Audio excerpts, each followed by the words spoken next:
நம்ம நிறைய பேர் என்ன பண்றோம் தெரியுமா? நம்ம நிறைய ஜெபிக்கிறது இல்லை. ஏன் ஜெபிக்கிறது இல்லை அப்படின்னா, எல்லாம் நல்லா தானே நடந்துட்டு இருக்குது, எல்லாம் ஜெயமா தானே நடந்துட்டு இருக்குது. நான் போன காரியம் எனக்கு கிடைச்சிச்சு இல்ல, நான் போன காரியம் எனக்கு வாக்கியம் பண்ணிருச்சு இல்ல, அவ்வளவுதான் அவ்வளவுதான்.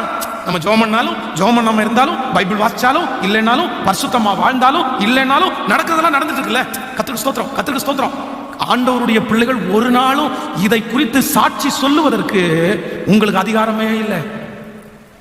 நிறைய பேர் அப்படிதான், ஆண்டவரோட இல்ல, ஜெபம் சுத்தமா இல்ல, ஆண்டவரை நெருங்க இல்ல, ஆனா அற்புதம் நடக்கும்போது என்ன பண்றாங்கன்னா சர்ச்சில் சாட்சி சொல்றாங்க, கர்த்தர் எனக்கு அப்படிப்பட்ட ஒரு பெரிய காரியத்தை கர்த்தர் எனக்கு செய்தார், கர்த்தருடைய நாமத்திற்கு ஸ்தோத்திரம்.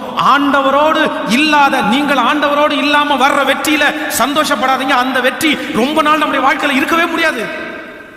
அது ஒரு மிகப்பெரிய ஆபத்து, அது மிகப்பெரிய ஆபத்து.